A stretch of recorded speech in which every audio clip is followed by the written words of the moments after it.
A waitress, buried under a mountain of medical debt, navigated a labyrinth of crystal glasses and hushed conversations, her uniform a stark patch of polyester in a sea of silk and cashmere. In a private dining room, a celebrated architect was unfurling the final blueprints for the city's newest, tallest skyscraper, a monument to a billionaire's ego. But deep within the intricate lines of the design, a fatal flaw lay hidden, a catastrophic failure disguised as an innovation. She had a single thunderous heartbeat to decide: remain a ghost in the background, or risk her livelihood by confronting the most powerful men in the city. That one choice would not just change her life. It would pull her from the clatter of the dining room into a battle of concrete and steel, where the fate of thousands would rest on her shoulders, and the only person she could trust was the ghost of her grandfather. The scent of seared scallops and vintage Bordeaux was the perfume of Clara Mae Thompson's prison. It was a far cry from the honest aroma of sawdust and linseed oil that had filled her childhood, but it paid the bills. Or rather, it paid a tiny, agonizing fraction of them. At 24, Clara was a server at Aria, a restaurant so exclusive it didn't have a sign, only a reputation. Perched on the 80th floor of the Finch Tower, it offered a god's eye view of Chicago, a glittering tapestry she could see but never touch. Every shift was a masterclass in self-effacement, a ballet of pouring wine without being seen, of clearing plates without being heard. But this Thursday was different. This Thursday, the precarious scaffolding of her life was threatening to collapse. At her small apartment, a stack of letters from the Golden Years Assisted Living Facility sat on her worn kitchen table, their language growing more severe with each postmark. Her mother, ravaged by early-onset Alzheimer's, needed a level of care that cost more per month than Clara earned in a year. The debt was a living thing, a predator that stalked her waking hours and haunted her dreams. She wasn't just broke, she was one final notice away from utter ruin. That's when they were seated in her section. The private dining room, the nidus, was reserved for the kind of wealth that reshaped skylines. The older man was Alistair Finch himself. Clara knew the face, of course. It was carved into the very granite of the building she worked in, a face that had graced the cover of every business magazine for 3 decades. He had an aura of immense gravity, a man who didn't speak so much as make pronouncements. With him was a younger man, Julian Croft, whose name was currently the toast of the architectural world. He was all sharp angles, expensive cologne, and a smile so polished it looked like it could cut glass. He radiated a supreme, almost contemptuous confidence. Clara moved with the practiced invisibility of her trade. "Mr. Finch, Mr. Croft, may I offer you an aperitif?" "Scotch. Macallan 25, Finch grunted, his eyes already fixed on the mahogany tube Julian was placing on the table. "And bring the bottle. We're celebrating." "Of course, sir." Clara turned to the architect. Julian Croft didn't look at her. He looked through her, his eyes scanning her as if she were a piece of furniture that was slightly out of place. "Just water." "Still." Clara returned with the drinks on a silver tray, her hands betraying none of the tremors of exhaustion and anxiety that lived permanently in her muscles. As she set the heavy crystal glasses down, Julian unscrewed the cap of the mahogany tube and, with a flourish, unrolled a massive blueprint across the polished surface of the table. "There she is, Alistair," Julian said, his voice resonating with pride. "The Finch Spire, the tallest residential building in the Western Hemisphere, a needle stitching the heavens." Finch leaned over the plans, his gruff exterior melting into something approaching reverence. The rest of the restaurant, the city lights beyond the vast windows, the subtle clink of silverware, it all faded for Clara. There was only the blueprint. It was an exquisite piece of work, a symphony of lines and numbers. But as her eyes scanned the central schematics, a cold dread, sudden and sickening, washed over her. She saw it instantly. It wasn't a number. It wasn't a misplaced decimal. It was a joint, a specific, critical load-bearing connection point in the core superstructure, detailed in a cross-section view. Julian was proudly explaining his revolutionary design. "And here's the genius of it," he was saying, tracing a line with a manicured finger. "The conventional wisdom calls for a traditional steel gusset plate and pin connection. It's bulky, expensive, and archaic. I've engineered a new system, the Croft lock. It's a tension-based sleeve joint using a new cobalt chromium alloy. It's lighter, faster to install, and saves us nearly 9% on the core steel budget. Clara froze. A tension-based sleeve joint. The words echoed in her mind, not in Julian Croft's slick, self-congratulatory tone, but in the low, rumbling voice of her grandfather. In another life, a life before her mother's diagnosis had shattered her world and her scholarship, Clara had been 2 semesters from graduating at the top of her class in structural engineering. But her real education hadn't happened in a lecture hall. It had happened in her grandfather's workshop. He had been a master stonemason and structural restorationist, a man who understood buildings not as equations, but as living, breathing things. He could read the stress fractures in a 100-year-old cathedral arch the way a doctor reads a pulse. And he had a deep, abiding contempt for architects who chased novelty at the expense of integrity. He'd once shown her a diagram of a collapsed bridge from the 1970s. "See this, Clara May?" he had said, his finger jabbing at a picture of a sheared metal connection. Some hotshot kid thought he could outsmart physics. He tried to replace a compression-fit iron housing with a newfangled tension lock. But under harmonic resonance, a strong wind, a small tremor, tension can become vibration. And that kind of joint, under the right vibration, doesn't bend, it shatters. It's not a mistake, it's a time bomb. The Croft lock wasn't revolutionary. It was that same time bomb, repackaged in a shiny new alloy and given a fancy name. On a building this tall in a city known for its brutal winds, it wasn't a matter of if it would fail, it was a matter of when. Julian Croft, in his arrogant pursuit of accolades and cost-cutting, had designed a potential catastrophe. He was putting thousands of future residents at risk, all while standing in a monument to his own genius. Alistair Finch, mesmerized by the promise of innovation and savings, was nodding. 9%? That's a significant number, Julian. You're sure it's sound? Sound? Julian laughed, a self-satisfied, dismissive sound. Alistair, it's stronger than the old ways. I've run every computer simulation imaginable. It's flawless. This was it, the moment. Clara's world narrowed to a single point.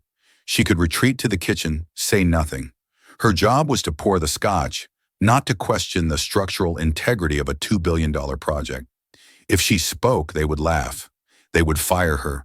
She would lose the only thing keeping her mother from being cast out onto the street. She thought of the letters on her table. She thought of her grandfather's calloused hands, his unwavering belief in the honesty of stone and steel.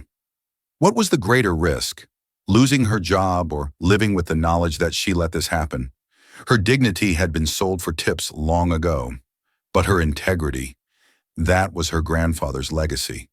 It was all she had left. She took a half step forward. Her throat was sandpaper.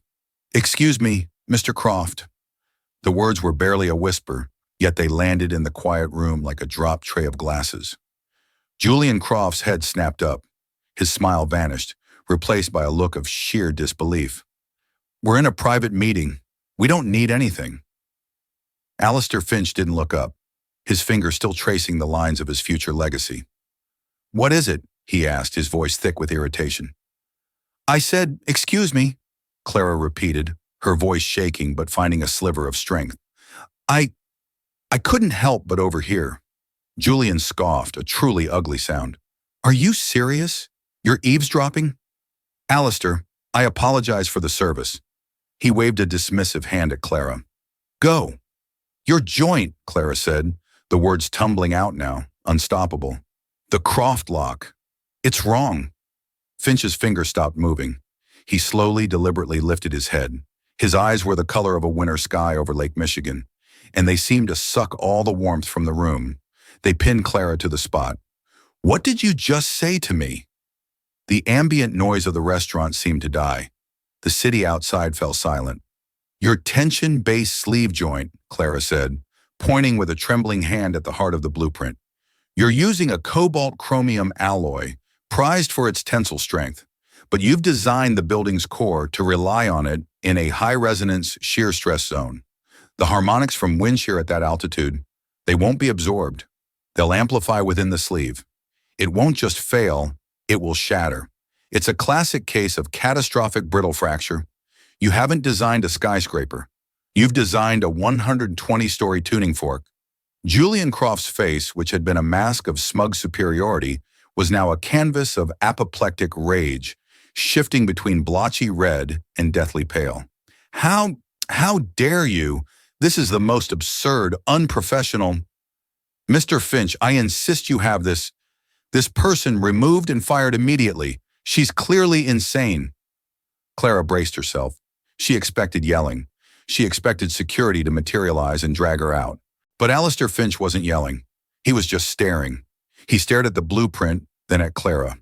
A long, terrifying silence stretched, thick and heavy.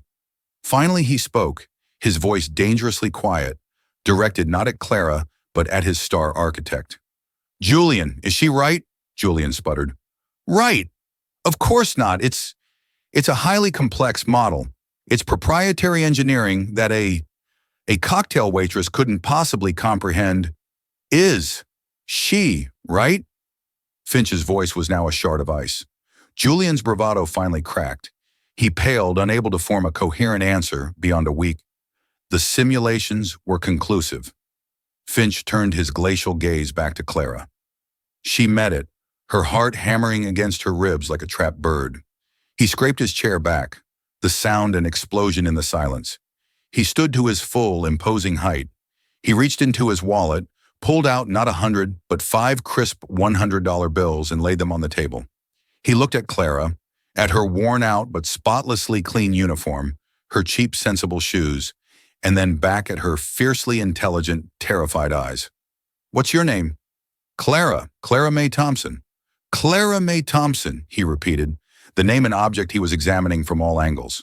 He gestured toward the door. Get your coat. You're coming with me. Clara's mind was a maelstrom of panic and disbelief. Sir, I can't. I'm on shift. Alistair Finch looked past her, his voice suddenly booming with its full, commanding force, projecting out into the main dining area. Manager, your waitress just quit. A panicked man in a tuxedo scurried toward the private room. Mr. Finch, sir, is there a problem? No problem, Finch said, already moving toward the door. Just a personnel change.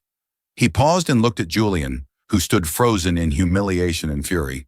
You, stay here. Don't touch those plans. Don't make a single phone call. The threat was unspoken, but absolute. He looked at Clara. Your coat, now. Clara moved as if in a dream. She walked past the stunned manager, grabbed her thin jacket from the staff locker, and walked out of Aria without a word, not daring to look back. A black Maybach was waiting in the private underground garage, a silent behemoth of steel and glass. The chauffeur held the rear door open for her. She slid onto the plush leather, which felt alien and impossibly soft. The door closed with a muted thud, sealing them in a capsule of surreal silence. The ride was short. They didn't go to another office building.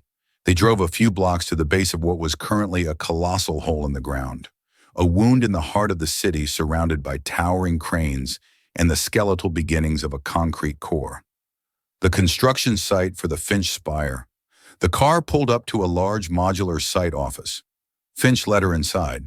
The walls were covered in permits, safety notices, and earlier drafts of the same blueprints from the restaurant.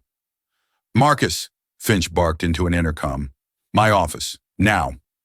A moment later, an older man with a weathered face, a skeptical squint, and hands stained with the grit of 1,000 construction sites walked in. He wore a faded flannel shirt under a high-visibility vest. This was Marcus Thorne, Finch's head of construction, a man who had been building skyscrapers since before Julian Croft was born. Finch gestured to Clara. This is Clara May Thompson. She was a waitress at Araya 10 minutes ago. She says Julian's Croft lock is a time bomb waiting to happen. She called it a 120-story tuning fork. Marcus's eyes flicked over Clara, his expression a mixture of professional curiosity and profound doubt. He looked back at Finch. A waitress, Alistair? Is this a joke? That's what I intend to find out, Finch said, his voice hard. He turned to Clara. The test was here. You dropped out of an engineering program, he stated. It was not a question. Yes, sir. 2 semesters short. Why? My mother, she said, the words catching in her throat. Her medical care. Finch nodded, a flicker of something unreadable in his eyes. He unrolled another copy of the blueprints on a massive work table. Show me, he commanded. Show Marcus. Use small words if you have to. The sarcasm was a slap, but it ignited something in Clara. The fear began to recede, replaced by the cold, clear certainty of her grandfather's lessons. This was her ground. This was the language of honest work. She took a deep breath. Mr. Thorne, she began, her voice steady now, respectful but firm. Mr. Croft is specifying a grade 5 cobalt chromium alloy, which is standard for surgical implants, not structural steel. Its primary quality is tensile strength and corrosion resistance, but it has notoriously low ductility, especially under sustained variable frequency vibration. Marcus's eyebrows shot up. This was not the language of a waitress. Clara pointed to the diagram. He's placing this joint at the intersection of the primary and secondary shear walls, where the wind load oscillation is at its peak. The simulations he ran, did he run them for sustained harmonic resonance? Or just for static load and linear stress? Marcus stared at her, then at the blueprint. A long silence fell. The static load tests were off the charts, Marcus said slowly, talking more to himself than to anyone else. Julian was very proud of them. I asked to see the resonance cycle data. He said it was proprietary, still being processed by his German lab. There is no German lab, Clara said with sudden, chilling certainty. There's just a computer program that will give you whatever result you want if you ignore the right variables. Ask your team to run a simulation, a real one. Model a 50-year windstorm event, the kind that hits this city every decade. Don't model the joint as a single piece. Model the micro vibrations within the sleeve itself. Watch what happens. Finch stood, arms crossed, watching the exchange like a hawk. He was watching his old trusted bulldog and the stray he'd just brought in from the street. And he could see the doubt in Marcus's eyes turning into a dawning horror. I need to make a call, Marcus said, his voice suddenly hoarse. He turned and walked out of the office, pulling out his phone. Finch rounded the table and stared down at Clara. The silence was back, but it was different now. It was charged with consequence. I'm going to ask you a question, Clara May Thompson, he said, his voice a low rumble, and I want you to think very carefully. Julian Croft is the most celebrated architect of his generation. He is my star, the face of this project. Why would he do this? Why would he risk his name, my legacy, and the lives of thousands of people for a joint that you, a waitress, can discredit in 2 minutes? This was the real test, the harder one. Clara's mind raced. The arrogance? The fame? No, it was simpler. It was uglier. She remembered the number Julian had quoted with such pride. 9%, she said quietly. What? He said the joint saved 9% on the core steel budget, Clara continued, the pieces clicking into place with sickening clarity. The steel contract for this project has to be worth, what? $500 million? 9% of that is $45 million. That's not a rounding error. That's a motive. He's not just arrogant, Mr. Finch. He's stealing from you. He's specified a cheaper, inadequate component and is billing you for the gold standard, pocketing the difference. He probably has a shell corporation set up as the supplier for the alloy. He thinks no one will ever know because no one is supposed to look. The building would stand for years, maybe a decade. Long after he's gone, by the time the microfractures start to show up, he's a legend, and the blame falls on the contractors, the engineers, anyone but him. A low, guttural sound came from Finch's throat. It was the sound of a predator realizing it had been betrayed by one of its own pack. At that moment, Marcus walked back into the room. His face was ashen. I spoke to my top analyst at the university, Marcus said, his voice barely a whisper. I gave him the specs, didn't tell him what it was for. He laughed. He said it sounded like a textbook example from a chapter called How to Demolish a Building from the Inside Out. He said it was criminally negligent. Alistair Finch's face became a mask of cold, controlled fury. He walked to his desk and pressed a button. Security, send a team to the neatest restaurant. Detain Julian Croft. Seize his phone, his briefcase, and the blueprints. Do not let him speak to anyone. Escort him to the sub-level holding room. Now. He turned back to Clara. The anger was still there, a white-hot furnace behind his eyes, but his focus was entirely on her. Congratulations, Miss Thompson. You just saved my legacy. It seems I have a job opening. As of this moment, you work for me. You are no longer a waitress. You are my personal consultant on this project. Your job is to work with Marcus, to tear apart every single blueprint, every purchase order, every email Julian Croft has ever sent. Find every lie. Find every dollar. I'm not just going to fire him. I'm going to bury him under his own fraudulent creation. But my mother, Clara stammered, the reality of her own life crashing back in. The nursing home, the bills. Finch held up a hand, silencing her. He scribbled a name and number on a piece of paper. This is my personal wealth manager. Call him. Tell him your situation. Consider it handled. That is no longer your concern. Your concern, he said, tapping the blueprint with a single powerful finger, is this. You start immediately. Your salary is $500,000 a year, plus a signing bonus to settle your debts. Now get to work. You and Marcus have a very big mess to clean up. Rose stared at him, the number echoing in the silent office. A figure so vast it seemed unreal. It wasn't a dream. The grit on the floor, the smell of concrete dust, the terrifying intensity in Alistair Finch's eyes. It was all too real. She thought of the final notice letters. She thought of the grandfather who had taught her the difference between what is shiny and what is true. Yes, sir, she said, her voice clear and strong. Yes, Mr. Finch, I'll do it. The following weeks were a brutal, exhilarating baptism by fire. The signing bonus appeared in her bank account, a number so large it felt like a typo. Clara spent an entire morning on the phone, first with the flint-hearted director of the Golden Years facility, who underwent a miraculous transformation from impatient bureaucrat to fawning sycophant the moment Clara said, I'll be paying the entire balance for the next 5 years in advance. Wire transfer or cashier's check? The wave of relief that washed over her was so profound it almost brought her to her knees.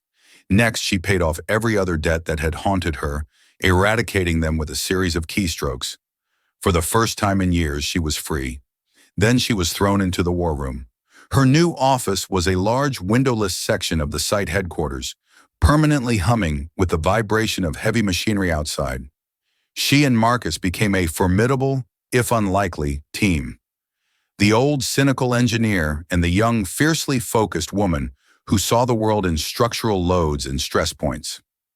Alistair Finch had given them a simple, brutal mandate: find everything. It started with the Croft lock. As Clara had predicted, the supplier for the cobalt chromium alloy was a shell corporation based in Delaware, which funneled payments to another company in the Cayman Islands, which was owned by a holding company registered to Julian Croft's brother-in-law. It was a classic, grimy kickback scheme, hidden beneath layers of architectural genius. But as they dug deeper, they realized the rot went far beyond a single faulty joint. Julian wasn't just cutting one corner. He was cutting them all. He had specified substandard rebar from a non-certified Chinese mill, falsifying the inspection reports. He had approved a cheaper, less durable concrete mix for the foundation, a mix known to degrade under certain water table conditions. He had even swapped out the specified tempered glass for the curtain wall with a cheaper, untreated version that was dangerously brittle at high altitudes. Each discovery was a new verse in a terrifying poem of greed. Clara worked 18-hour days, fueled by coffee and a cold, burning rage. This wasn't just about money. Every shortcut Julian had taken was a gamble with human lives. She wasn't just an analyst, she felt like an archaeologist, unearthing the bones of a crime before it had been committed. Julian Croft, meanwhile, was not sitting idle. Held under a non-disclosure agreement so ironclad it was practically a gag order, he couldn't speak publicly, but he could fight from the shadows. A whisper campaign began to circulate through the Chicago business community. Alistair Finch was having a breakdown, they said. He'd gone mad, fired the most brilliant architect of the century on the word of some girl he'd picked up in a restaurant. Rumors circulated that Clara was Finch's mistress, an opportunist who had poisoned him against his most trusted advisor. The attacks became more personal. One evening, Clara returned to her apartment to find the lock glued shut. Another day, a private investigator started harassing the staff at her mother's care facility, asking questions about Clara's instability. It was classic intimidation, designed to isolate and terrify her. Finch, to his credit, was a rock. "Let him squirm," he told her during one of their daily briefings. "The more he struggles, the more evidence he leaves behind." He provided her with a personal security detail and moved her into a corporate apartment in the Finch Tower itself, a gilded cage where Julian couldn't reach her. The dynamic between Clara and Finch was evolving. The initial shock had worn off, replaced by a grudging, deep-seated respect. He was no longer just her employer. He was a collaborator. He was gruff, demanding, and utterly impatient. But he listened to her. He saw her mind, not her former profession. He started calling her by her last name, Thompson, the same way he addressed his top executives. It was a sign of induction into his inner circle. Clara, in turn, began to see past the billionaire monolith. She saw a man haunted by legacy, not for his own ego, but for his late wife, Eleanor, for whom the spire was an unofficial monument. She saw his loneliness, the isolation of a man to whom everyone said yes. Her blunt, unvarnished truth was something he hadn't realized he was starving for. The final piece of the puzzle came not from a blueprint, but from a shipping manifest. Marcus was tracking the rebar shipments from the Chinese mill and found a discrepancy. A massive order, far more than was needed for the spire, had been diverted to another construction project downtown. A new luxury hotel being built by Conrad Vance, Finch's most bitter and long-standing rival. "It doesn't make sense," Marcus said, scratching his head. "Why would Julian divert stolen materials to a competitor?" Clara pulled up the file on Vance's project. "He's not diverting it," she said slowly, a horrifying realization dawning on her. "He's supplying it. This isn't just about kickbacks. Julian is in business with Vance." The full picture slammed into focus. This was never just about skimming $45 million. It was a corporate assassination. Julian, backed by Vance, was intentionally sabotaging the Finch spire. The plan was diabolical in its simplicity. Build a flawed masterpiece. Let it stand for a few years, long enough for Julian to collect his awards and fees, and disappear. When the inevitable structural failures began, the ensuing scandal, the lawsuits, the cost of repairs, if repairs were even possible, would bankrupt Finch Enterprises. Conrad Vance would then be free to pick over the carcass of his rival's empire, the undisputed king of Chicago real estate. The faulty joint wasn't a mistake born of greed. It was the murder weapon. "We have to tell him," Clara said, her voice grim. They found Finch on the observation deck of his tower, staring down at the city. When they laid out the full scope of the conspiracy, the sabotage, the collusion with Vance, his face didn't register shock or rage. It settled into an expression of immense, weary disappointment. He had been betrayed on a scale he had never imagined. "Vance," he said, the name tasting like ash in his mouth. "I beat him on the riverfront deal 20 years ago. He never forgave me." He turned from the window, his eyes no longer those of a tired old man, but of a general preparing for his final battle. "He wants to destroy my legacy," Finch said, his voice a low growl. "Instead, I'm going to use it to obliterate him. Thompson, Marcus, we're done defending. Now we attack. I don't just want to prove what Julian did. I want to catch him and Vance in the act. I want to see them both in handcuffs." Clara looked at him, her heart pounding. The waitress who was afraid of being fired was gone. In her place was a woman who had found her purpose. "What's the plan, sir?" Finch allowed a slow, cold smile to spread across his face. It was not a friendly smile. It was the smile of a hunter who had just seen his prey step into a perfectly laid trap. "The plan," he said, "is a party. We're going to give Mr. Croft and Mr. Vance exactly what they want." The trap was as elegant as The trap was a masterpiece of psychological warfare, constructed not from steel, but from ego. Alistair Finch's announcement of a premature topping-off ceremony for the Spire was a baited hook cast into the murky waters of Chicago's elite, and its targets were two of the city's largest predators. They took the bait without hesitation. Hubris, Clara had murmured to Marcus days before, staring at the accepted RSVPs from Julian Croft and Conrad Vance. It's a more powerful force than gravity. The venue itself was a statement, the raw, cavernous 50th floor. It was a cathedral of concrete and exposed steel, the wind howling a mournful hymn through the unfinished curtain walls. Guests in couture and bespoke suits sipped vintage champagne, their laughter echoing unnaturally in the industrial space, a surreal tableau of civilization painted over a skeleton of raw power. Clara stood beside Finch, a still point in the swirling vortex of conversations and clinking glasses. She wore a simple, impeccably tailored navy blue sheath dress, a garment that cost more than her old car but felt like armor. She had learned in the past weeks that invisibility came in many forms. Before, it was the meekness of a servant. Now it was the quiet stillness of someone who held all the cards and had no need to show them. At precisely 8 o'clock, they arrived. Croft and Vance entered together, a conquering legion of two. They radiated a smug, shared triumph. Croft, ever the performer, looked magnificent, his suit a razor-sharp silhouette against the rough concrete. Vance was a shadow at his side, his smile thin and reptilian. Julian's eyes swept the room and found Clara's.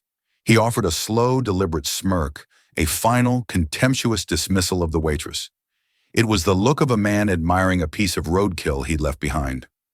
Clara felt a cold knot tighten in her stomach, but her expression remained a placid lake, betraying nothing of the roiling currents beneath. She simply held his gaze until he, unnerved by her lack of reaction, looked away first. Finch moved to the makeshift stage, his presence silencing the room. "Welcome," his voice resonated, amplified by a small microphone, carrying a weight that had nothing to do with volume. "We stand here tonight not just in a building, but inside a dream, a vision of what this city can be, and no dream is realized without a dreamer, a true artist. Mr. Julian Croft." He beckoned Julian to the stage. Croft ascended, his face a mask of practiced humility, drinking in the applause. He was a god in his own temple. Finch placed a hand on his shoulder, a gesture that looked paternal, but to Clara seemed possessive, like a collector handling a priceless, poisonous snake. "Julian," Finch continued, his voice dangerously smooth, "your genius has been in education, so much so that I felt compelled to document it, to create a small presentation on the intricate details of your innovative process." Finch nodded. The lights dimmed, plunging the room into shadow, leaving only the ghostly glow of the city lights through the open walls. A massive screen behind the stage flickered to life. It did not, however, display a glossy architectural rendering.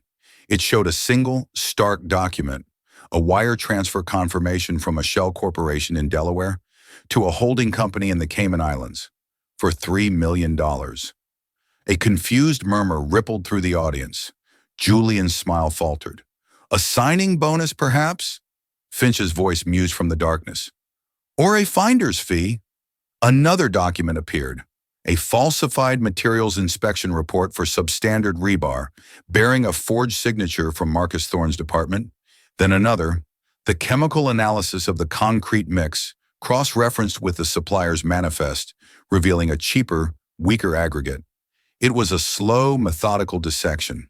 Finch was not using a cleaver, he was using a scalpel, laying bare the project's diseased heart layer by layer. Julian stood frozen, the color draining from his face. This was not the glorious exposé he had anticipated. And finally, Finch's voice dropped, becoming a low, grim whisper. The crown jewel of this visionary project, the Croft lock. The screen changed to a complex engineering simulation, one Clara had personally overseen. It showed the joint, rendered in 3D. A soft, ambient hum began to fill the room, the sound of a steady 40-mile-per-hour wind. Then the model began to vibrate. The hum intensified, rising in pitch, becoming a piercing whine.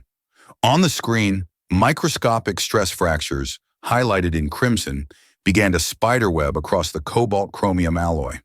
Harmonic resonance, Finch's voice narrated, cold and clinical. A concept so fundamental, it's taught in the first year of any reputable engineering program. A lesson you appear to have overlooked. The whine on the soundtrack reached a glass-shattering crescendo. The joint on the screen did not bend or warp. It exploded, disintegrating into a cloud of digital shrapnel. The simulation vanished, replaced by grainy night vision footage from a parking garage. The audio, crisp and clear, filled the dead silence.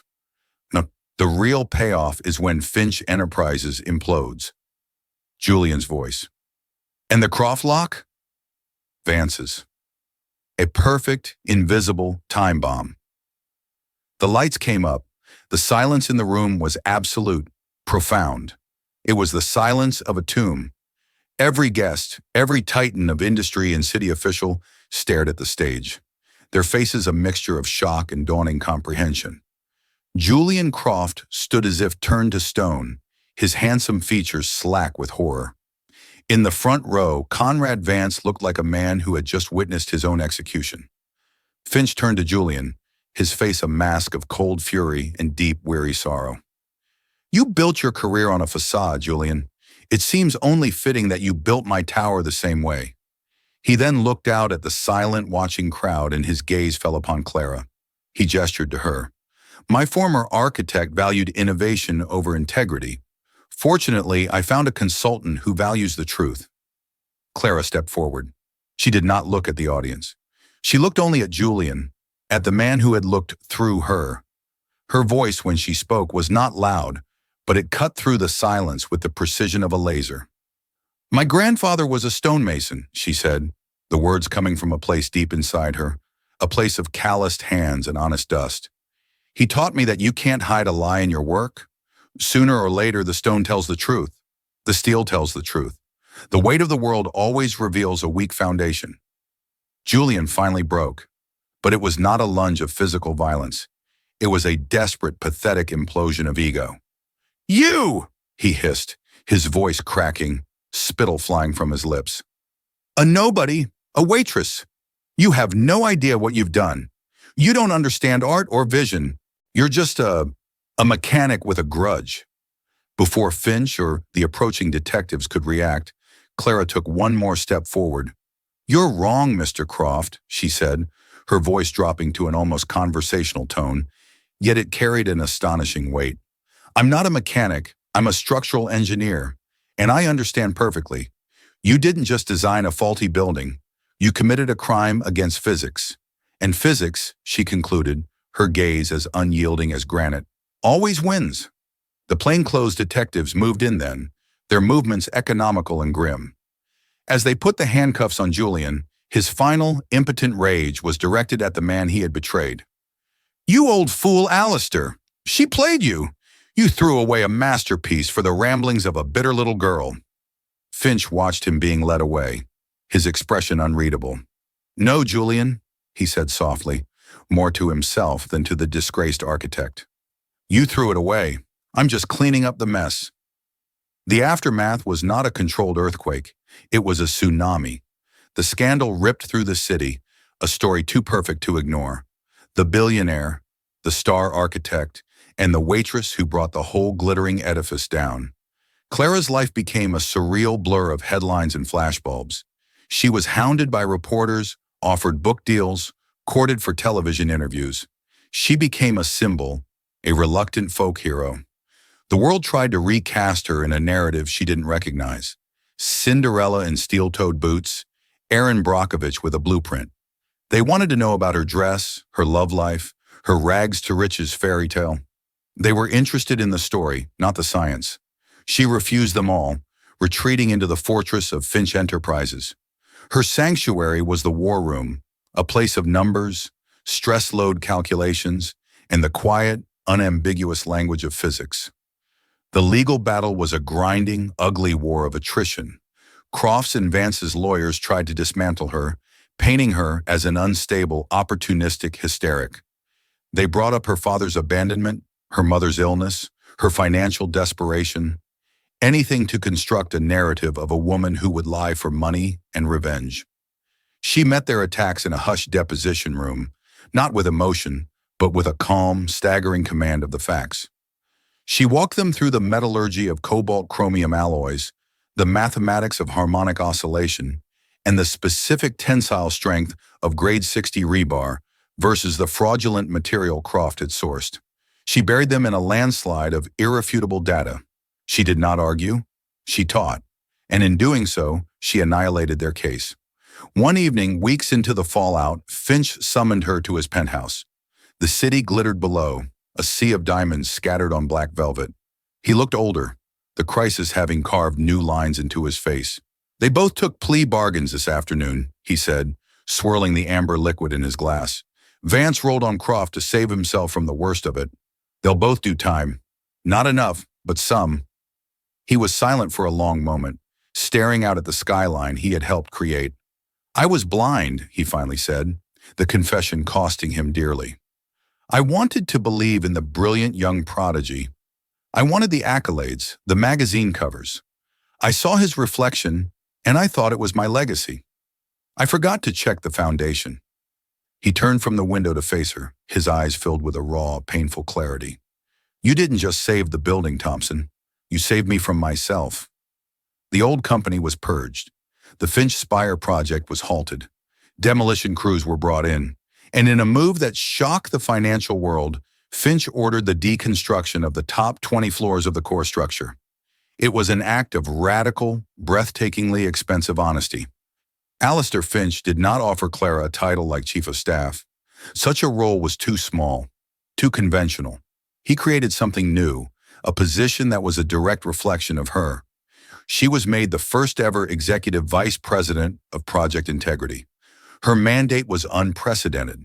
She was an independent power within the company, an internal Supreme Court with absolute veto power over any project, any material, any design she deemed compromised, ethically or structurally. She answered to the board, not to Finch, a check on the very hubris that had almost destroyed him. Her first year was a quiet, brutal fight. She navigated the resentment of executives who saw her as an upstart, the skepticism of engineers who saw her as Finch's pet project. She did it not with force, but with relentless competence. She spent her days in muddy construction sites and her nights poring over supply chain manifests. She established the Robert Thompson Grant for Applied Engineering, a scholarship that favored practicality over prestige, rewarding students who wanted to build things that stood, not just things that shone. 2 years later, she stood with Alistair Finch on the 90th floor of the reborn Finch Spire. The wind was a clean, sharp knife, but the structure around them didn't whine. It was silent, solid, absorbing the gust with an unyielding grace. The new joints, designed by a team Clara had handpicked, were marvels of redundant, brutally strong engineering. They were honest joints. Eleanor, my wife, Finch said, his voice nearly carried away by the wind. She had no patience for charming men. She said charm was the varnish people used to hide cheap wood. She could spot a fraud from 100 yards. He looked at Clara, and for the first time she saw not a billionaire or a boss, but a lonely old man. She would have liked you, Thompson. You don't bother with varnish. The compliment landed with a quiet weight, more valuable than any bonus or stock option. Later that week, Clara drove out to the Golden Years facility. She found her mother sitting in the sunlit garden, a soft blanket over her lap. Today was a good day. The fog of her illness had receded, leaving a fragile, precious clarity. Clara May, her mother said, her eyes focusing on her daughter's face. She reached out and touched Clara's hand. They were not the hands of a waitress anymore. They were strong, capable, with a faint dusting of permanent grit under the nails that no soap could ever fully remove. You look tall. Clara laughed, a sound of pure, unburdened relief. Just the boots, Mom. No, her mother insisted, her gaze drifting toward the city skyline, where the silver needle of the nearly completed spire caught the afternoon sun. It's not the boots. You look like you're on solid ground. Clara squeezed her mother's hand, the words a perfect, unintentional echo of her own journey. She had started this fight buried under a mountain of debt, fighting for her mother's survival. Now she sat here free, her mother safe, having discovered that the only way to secure someone else's foundation was to first find her own. She was no longer a ghost in a room. She was not a fairy tale princess or a media caricature. She was Clara Mae Thompson. She smelled of concrete dust and the clean, metallic scent of ozone off the lake. And when she looked at the tallest building in the city, she didn't see a monument to a billionaire's ego. She saw the quiet, unshakable integrity of her grandfather's work, written 1,000 feet tall against the sky. She had not just helped rebuild a skyscraper, she had restored its character. And in the process, she had forged her own, on solid rock.